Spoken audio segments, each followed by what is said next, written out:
तो application of derivative, ये जो चैप्टर है ये टोटली डिपेंड करता है कि डेरिवेटिव के एप्लीकेशंस क्या क्या हैं। जैसे आप, अब वहां पे तो हमने पढ़ लिया कि डेरिवेटिव क्या होता है और डेरिवेटिव का जो है कितना तरीका होता है निकालने का, कैसे फंक्शन, किस फंक्शन का डेरिवेटिव कैसे निकाला जाए, कितने मेथड्स हैं, वो सब सीखा। बट यहाँ पे जो है कि डेरिवेटिव एक्चुअली किस काम में आता है और क्या रिप्रेजेंट करता है, वो मेन चीज है यहाँ पे। तो पहला तो हमने ये देखा कि डेरिवेटिव स्लोप ऑफ टेंजेंट था। Slope of tangent, slope of tangent है तो मतलब टेंजेंट का इक्वेशन निकलवाएगा। एक काम तो ये हो गया।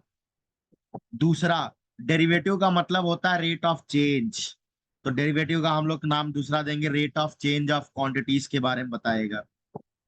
तीसरा, डेरिवेटिव ये बताता है कि कौन सा फंक्शन कहाँ पे बढ़ रहा है, कहाँ पे घट रहा है। कहने का मतलब है कि कौन सा फंक्शन कहाँ पे इंक्रीज हो रहा है, कहाँ पे डिक्रीज हो रहा है। डेरिवेटिव ये बताता है कि कौन से फंक्शन पे कहाँ पे मैक्सिमा पॉइंट है, कहाँ पे मिनिमा पॉइंट है। उसके बाद डेरिवेटिव का यूज करते हुए आगे दो थियरम, बहुत ही इंपॉर्टेंट थियरम बनाए गए हैं, रोल्स थियरम और Lagrange mean value theorem. Rolle's theorem और लैग्रैंज मीन वैल्यू थियरम, ये दोनों जो है फंक्शंस के पॉइंट के ऊपर, डेरिवेटिव के ऊपर स्लोप का डिस्क्रिप्शन देते हैं। और मीन वैल्यू थ्योरम का बहुत इंपॉर्टेंट आगे यूज, बहुत हायर क्लासेस में और बहुत यूज है। तो हम लोग जो शुरुआत कर रहे हैं डेरिवेटिव, एप्लीकेशन ऑफ डेरिवेटिव का, वो है rate of change of quantities. Rate of rate of change of quantities.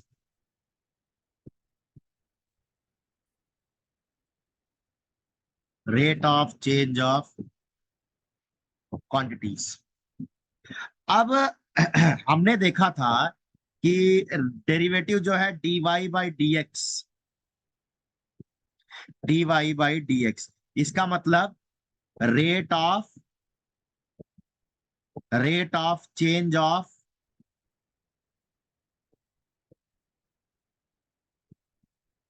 y with respect to x।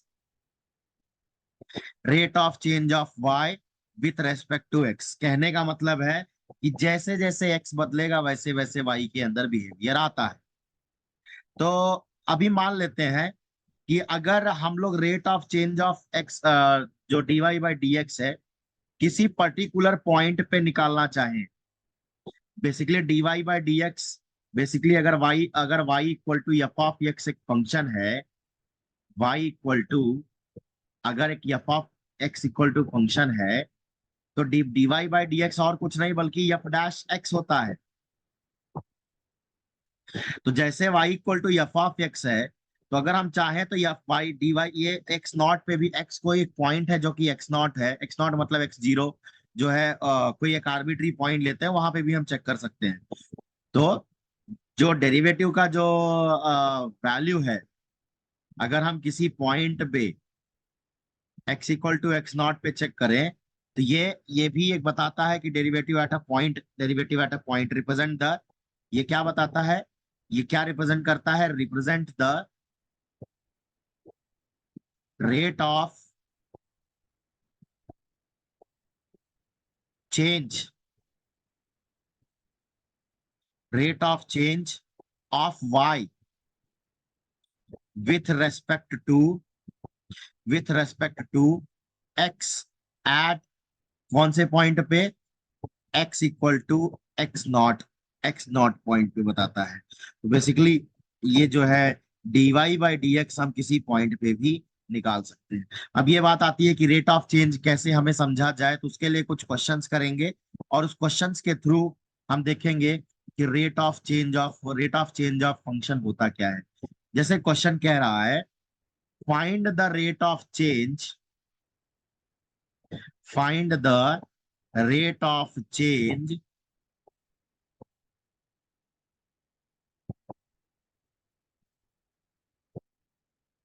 Of the area of circle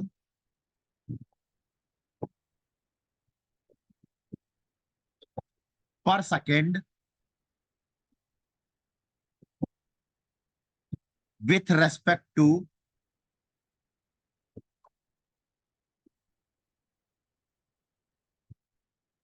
its radius with respect to its radius when r equal to 5 cm when r equal to 5 cm।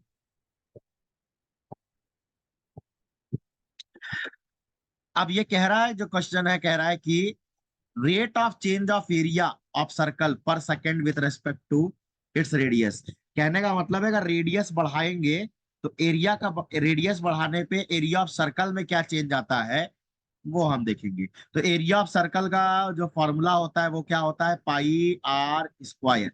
Area of circle का जो formula होता है वो होता है pi are square. तो अब हमें क्या निकालना है, जो हमें निकाल area of circle with radius, मान लेते हैं रेडियस आर है, आर जो है रेडियस ऑफ सर्कल है, आर जो है रेडियस ऑफ सर्कल लेंगे। तो अब d A by D r मतलब rate of change of A with respect to r. अब d A by D r मतलब इसका डेरिवेटिव निकालेंगे पाई आर स्क्वायर का। ये तो बड़ा सिंपल है, पाई कांस्टेंट है, आर स्क्वायर का डेरिवेटिव 2r, तो बेसिकली ये 2 पाई आर आ गया। तो rate of change of area of circle, rate of change of area of circle with respect to R is 2 pi R. अब पूछा है कि अगर आर 5 cm होगा तब क्या वैल्यू होगी। तो इसका मतलब हमें पूछा है कि D A by D R evaluated at R equal to 5।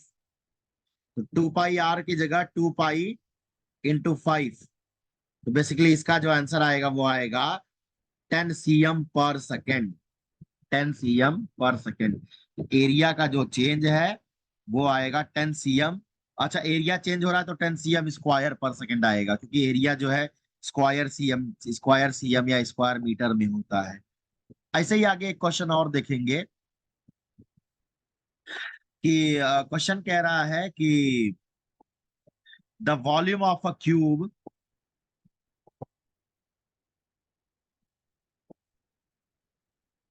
The volume of a cube is increasing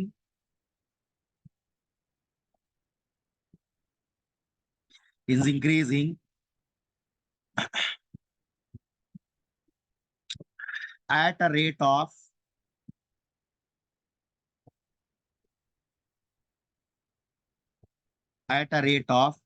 9 cubic centimeter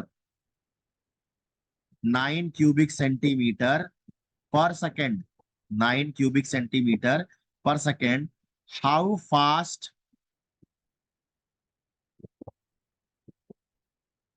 how fast is the surface area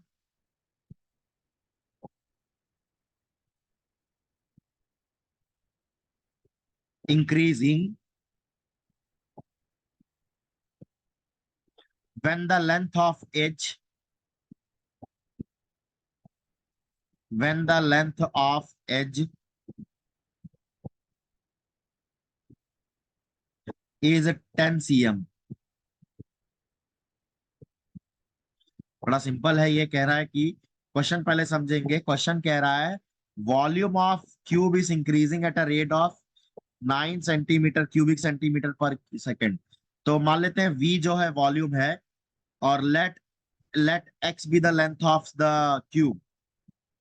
late x be the length of cube, length of the side, length of a side.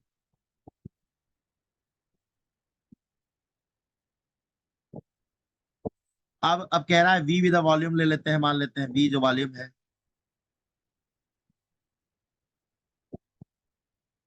और s be the surface area.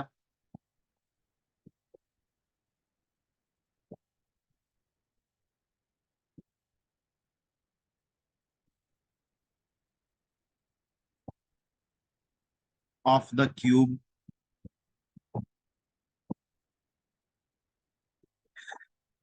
तो v जो है वो x cube आएगा। v जो है x cube आएगा। और surface area of the cube जो होता है वो है 6x स्क्वायर। तो वॉल्यूम जो चेंज हो रहा है, वॉल्यूम 9 cm क्यूबिक पर सेकंड के रेट से चेंज हो रहा है। वॉल्यूम जो चेंज हो रहा है dv/dt ये है 9 cm क्यूब पर सेकंड। अगर ये 9 क्यूबिक cm इसको देखा जाए तो डीवी डी डी वी की जगह एक्स क्यूब डाल देंगे, इक्वल टू 9। तो इसको अगर मैं डिफरेंशिएट करूंगा तो ये आएगा 3x स्क्वायर dx/dt। अब ये dx/dt क्यों आ रहा है? क्योंकि x जो वेरिएबल है उसको मैं t के रेस्पेक्ट में कर रहा हूँ। x वेरिएबल को t के रेस्पेक्ट में कर रहा हूँ, तो x is a function of t। तो dx/dt इक्वल टू 9। तो इसका मतलब x² dx/dt, ये 3 3 जा 9। तो देयर फोर dx/dt की जो वैल्यू आएगी, dx/dt की जो वैल्यू आएगी वो 3/x² आएगी। अब हमें क्या बोल रहा है? बोल रहा है कि एस बी द जो सरफेस एरिया में क्या चेंज होगा। क्या बोल रहा है? How fast is the surface area increasing the length of edge is 10 cm। तो हम लोग सरफेस एरिया का जो फॉर्मूला है S is equal to 6x square. अब हम निकालेंगे ds/dt क्योंकि सरफेस एरिया में चेंज चाहिए। तो ds/dt की जगह क्या आएगा? d/dt of 6x square. ये आएगा 6 और एक्स स्क्वायर का 2x इंटू dx/dt। अब dx/dt का वैल्यू 3/x² है। तो 6 इंटू 6 2 जा 12x इंटू 3/x²।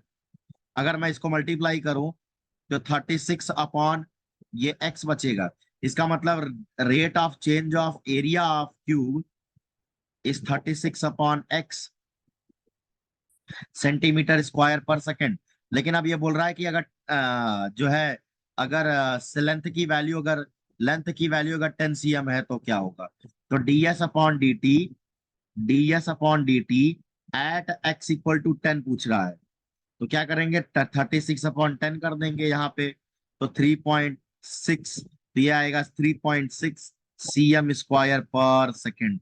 ये जो है इतना आंसर होगा rate of change of surface area के अंदर, जब x की वैल्यू 10 cm होगी, जब लेंथ जो है 10 cm से बदलेगा तब की बात है ये। आगे और क्वेश्चन देखेंगे इसके बारे में। एक क्वेश्चन है कि stone is dropped a stone is dropped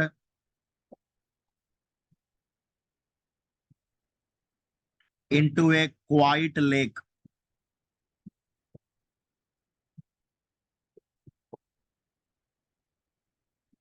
and waves move in a circle।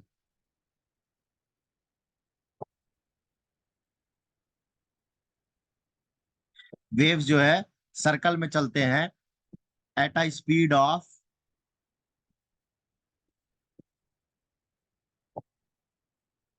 4 cm पर second.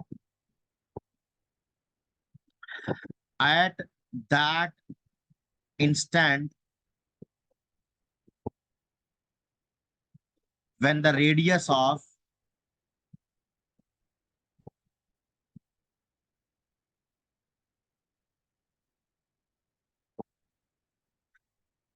circular wave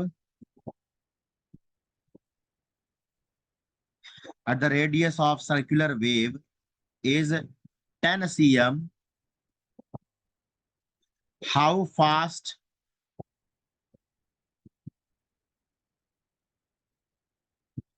is the enclosed area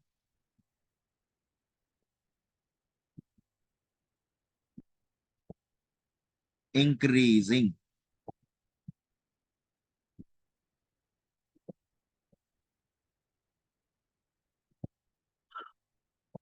तो किसी लेक में किसी लेक में पत्थर मारा गया, शांत था लेक, और स्पीड ऑफ जो वेव है उसमें जो सर्कुलर वेव निकलना चालू किया वो है 4 cm पर सेकेंड, मतलब 4 cm की स्पीड से वो आगे बढ़ रहा है।